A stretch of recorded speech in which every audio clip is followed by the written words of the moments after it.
Peace, prosperity, and many blessings be to each and every one of you. I'm Brother Shelton, once again with Ministries of Righteousness.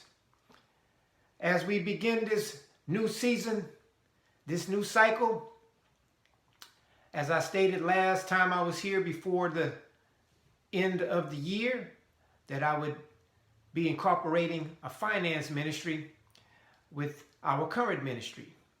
So today is going to be the beginning of the finance ministry.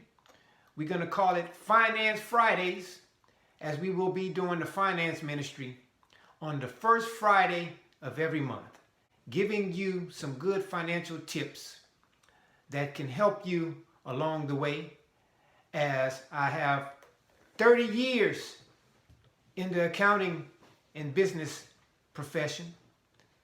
So I have many good things that I would like to share with you, as God is the one who has gifted me, the Creator has gifted me with the gift of accounting, business, numbers, taxes, and all the above. But before we get started, I would like to begin with a prayer. O Holy of Holies, our great Creator of all that exists, I just want to thank you once again for bringing us through another year. Please let this year be a year of great prosperity. Please somehow, some way, remove this awful evil known as this coronavirus pandemic and everything surrounding it. Please allow the real truth to come out, as it is starting to come out, on the origins of where it began and the origins of everything that is surrounding it, with the hope of waking up each and every human that has ears and eyes that would like to be enlightened and receive the real truth, so we can stand and do our part to bring peace and harmony and bring your creation back into a place of balance. So bless us all. Bless each and every one that is listening to this message today, as I give good ways and financial tips on how to be more financially enlightened, to help with all the financial needs they may have. So let it be so, by your holy power and in your holy name. Let it be. As I stated, we're going to be shifting our ministry this year a little. You might have heard the term financial freedom. How do you get to being financially free? That might be the better question. How do you get to a place of where you are financially free? We're going to cover a few topics that can give you some ways on how to get there. I want to begin with a proverb that many of you may be familiar with, and it's Proverb 22, verse 7. And here's what that particular proverb states. It states that the rich rule over the poor, and the borrower becomes a servant to the lender, or a slave to the lender. The rich rule over the poor, and the borrower becomes a servant or a slave to the lender. I'm going to pause and break down that scripture or that writing right now. We're going to look at it in reverse. Instead of the rich ruling over the poor, how would it look if the poor ruled over the rich? It's a whole lot more of us everyday people in this world than there are folks that are rich. But somehow, some way, the rich has been ruling over the masses amount of people. If that is not enough to set off a light bulb in your head, and to understand that that is by careful design, using a lot of deception and manipulation for a very small number of the population to actually have control and power and authority over the majority of the population. The borrower becomes the slave to the lender. All of these things that I just mentioned goes back to one word in how the rich is able to rule over the poor, as the scripture says. Has everything to do with greed. Everything has to do with greed. Taking more than what is needed and holding on to the supply of everything that is needed. Greed. I want to help all of you to reverse that mindset, because it is a mindset. The world we live in has taught us to be slaves to debt. The borrower is a slave to the lender. Many of us have a mortgage. That's a loan. Many of us have auto loans. Many of us have personal loans, credit cards. All of those instruments makes each and every one of us that have any one of those things a slave to the lender. Many of us live with that mindset that we need to borrow our way out. Finance rule 101. You never get out of debt by borrowing your way out of debt. All you're doing is digging a deeper hole. Never borrow your way to get free from debt. For some reason, many folks believe that. We're going to cover some things today on how to help you get debt free. Financial freedom. The first thing that you must do is change your mindset. It is a mindset in how to live every day in a state of being financially free. The world we live in, especially here in America, has many of us brainwashed in believing that we need a number known as a credit score to live. And if that's how you believe, you already are in extreme deception, under a spell. Think about that. They have you believing that you need a credit score to have value. A good credit score makes you a valuable person. If that is not a big old mess, big old lie,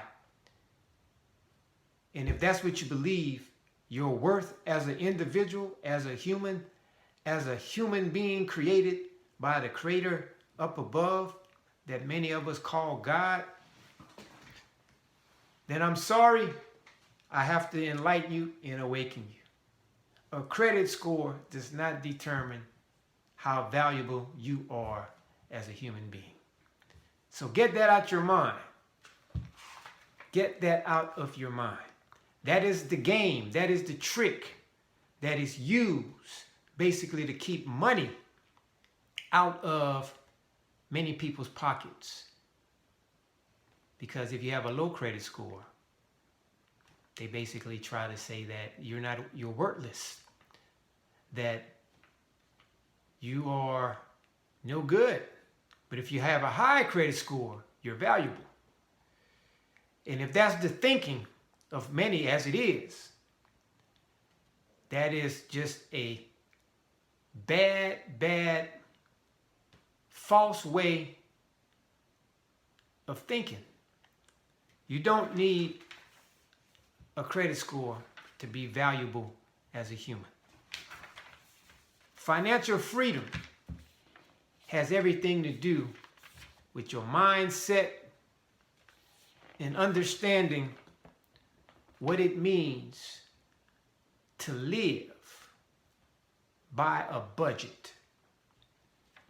Many of us have never been taught how to budget because that type of knowledge have never been taught in our households. That knowledge hasn't been passed down from generations in many of our communities. And those that have the knowledge for many years have kept it away, and that's how they have kept control and kept riches in their families for generations, because they have that financial wisdom and they have kept it. But now, with all of this technology and all of these different ways on how to get financial advice, tax advice, now you can live a more financially independent, debt-free, credit-free, free from a credit score type life. It all starts in the mind, and you got to have discipline. So how do we live debt-free and become financially free?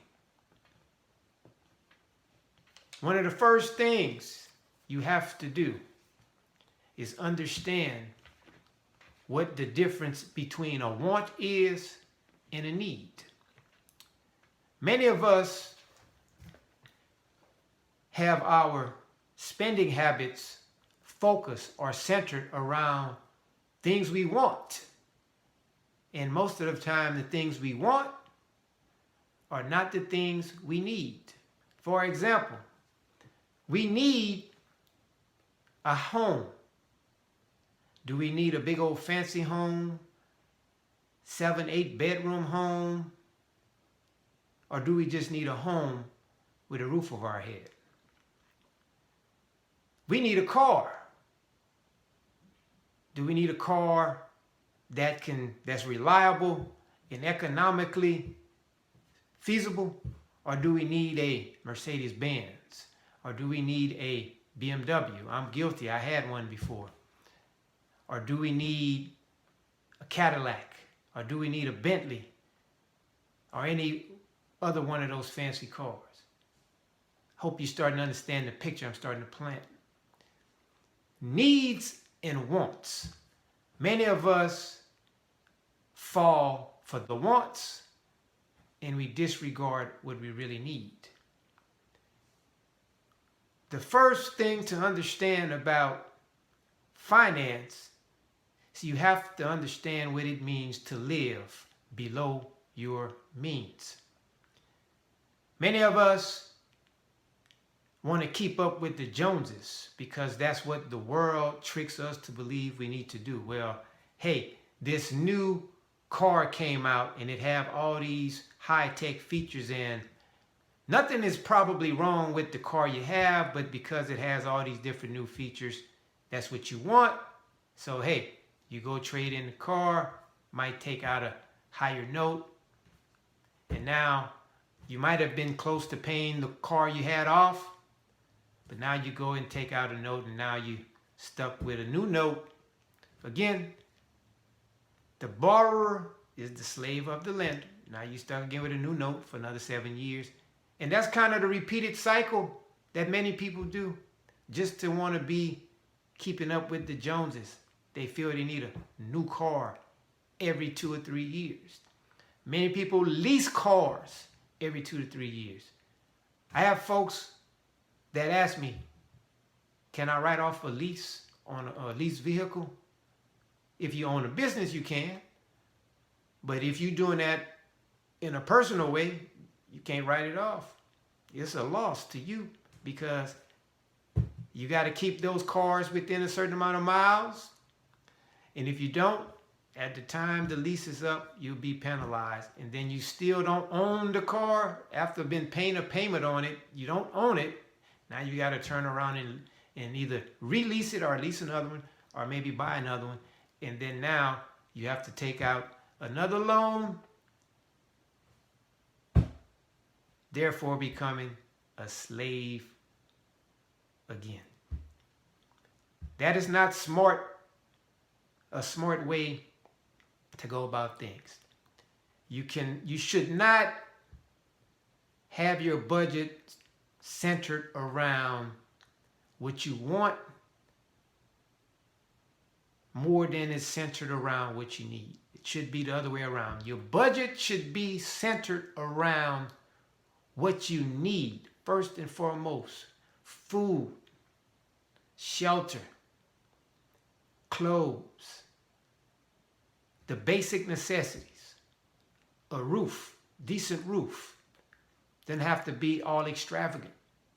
Extravagant luxury, wanting to keep up with the Joneses, will always keep you from being financially free and will always keep you being a financial slave.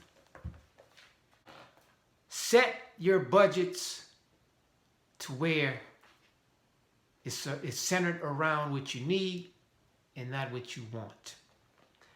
That is the golden rule. And the best way to understand that is you have to change your mindset.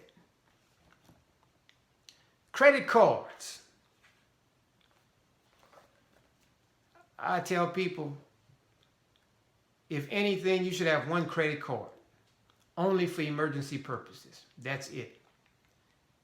And if you have to have a credit card, I often recommend, if you're able to get an American Express, the one with no preset limit.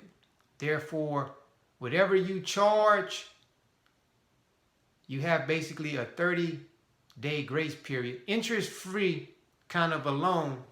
If you pay it back in full, you don't have to pay no interest, and you're good to go. And that's it. Those cards are taken just about anywhere, or a Visa or MasterCard, and you use it only for emergency purposes. That's it. If you have a credit card, for every store you buy things from, it goes right back to being what? Being a slave to the lender. Cut them up is what I recommend. Cut them up. Pay them off as fast as you can. Don't make the minimum payment because they eat you up in interest. But rather pay them off than cut them up and have just one. And only use it for emergency purposes. That's going to take a lot of discipline, but I know you can do it. And the key to making all of it possible, you must have a budget. And many of us might not understand how to budget because, we've never been taught.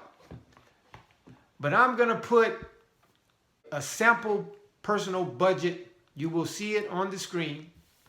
It's very simple. You can take pictures of it. You can copy it.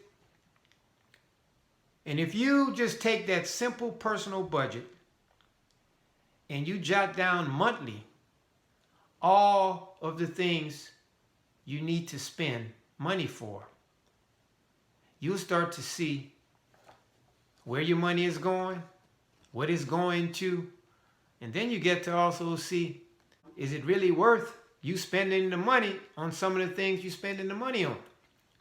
Again, it's changing that mindset, going from a needs priority versus living and spending your money based on what you want. Wants will keep you broke. Buying things you want will keep you broke.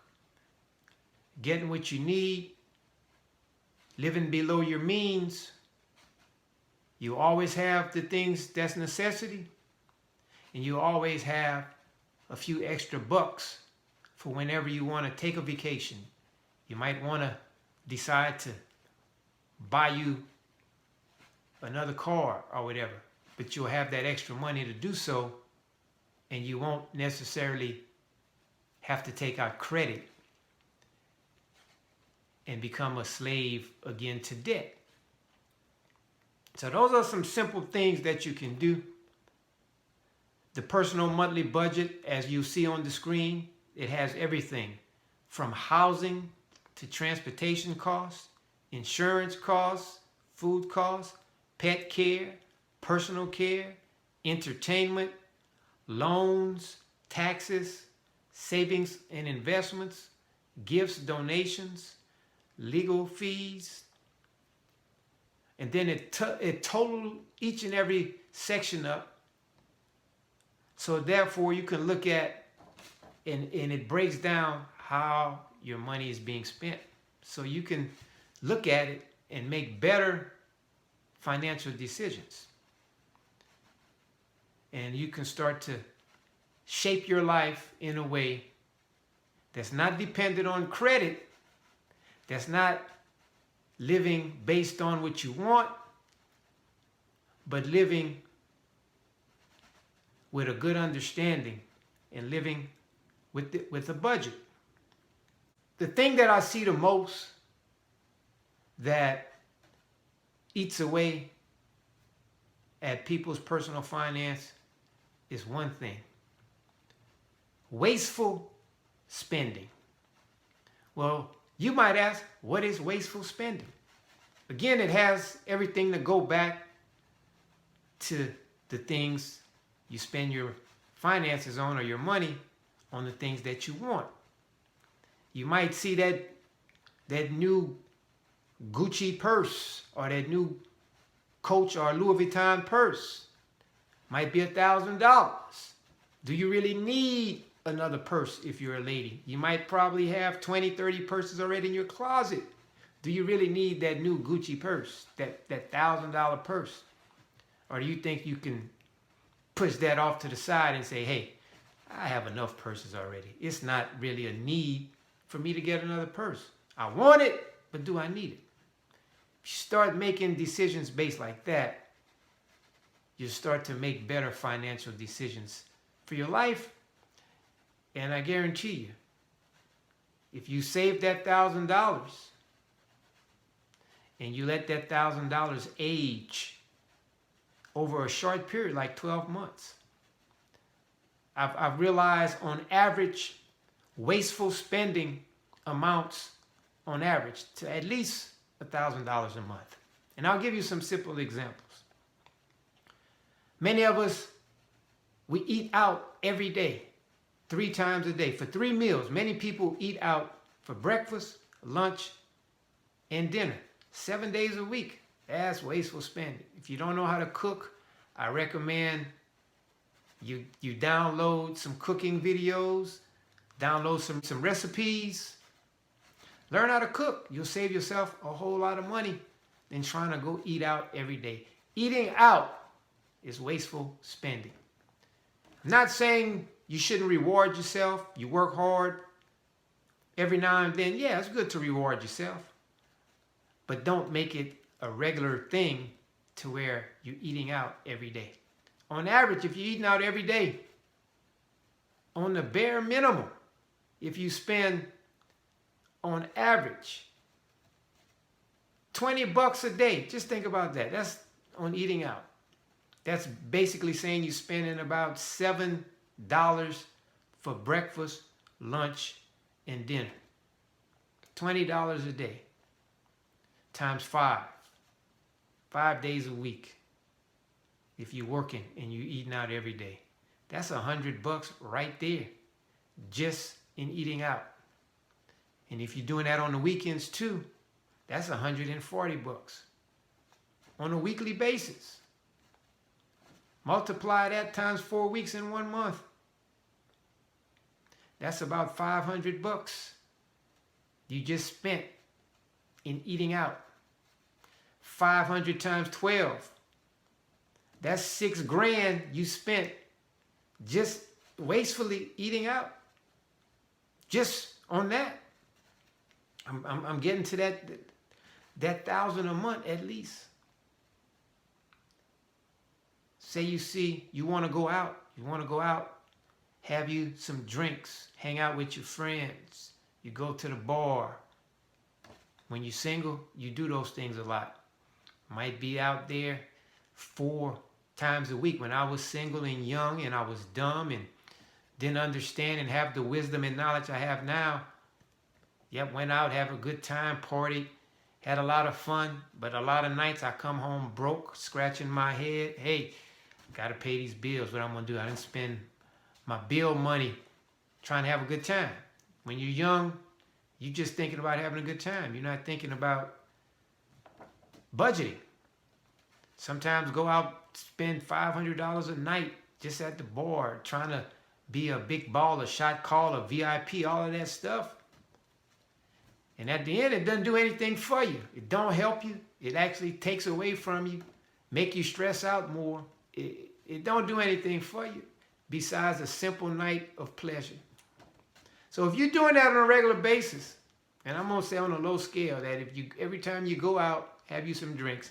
Let's say you just do that 2 nights a week and you spend about, we're going to say on the low end. We're going to say you spend about $50. You go out and have some drinks.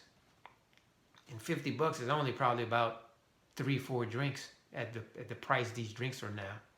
So you go spend $50 a night. Say you go out twice a week.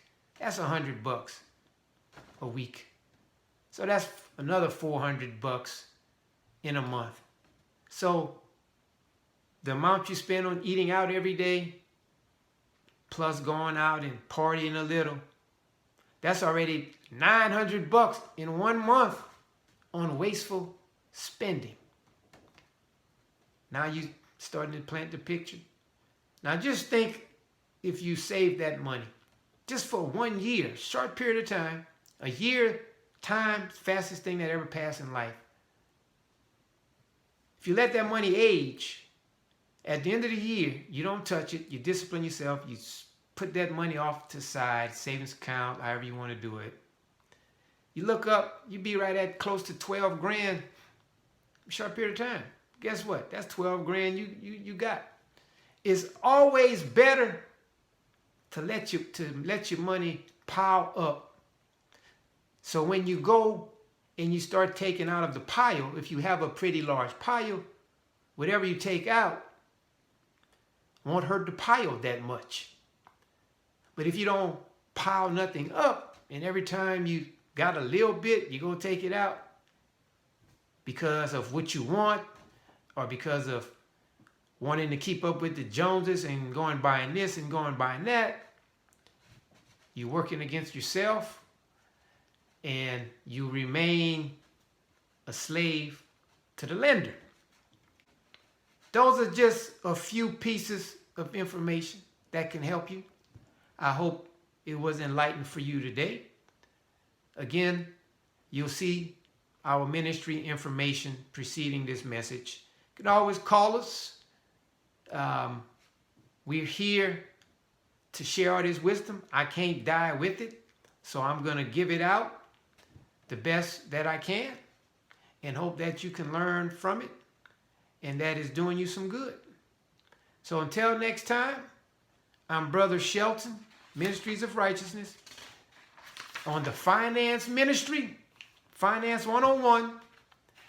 It will be Finance Fridays, every first Friday of the month. This is the first one. The next one will be the first Friday of February, and so on. I pray that you come to the knowledge of the truth. So I'm bringing you knowledge so you don't have to perish, so you don't have to go in captivity, so you can be financially free, and then you can teach other people how to truly be free. God bless you all. Peace, blessings, and love. Until next time.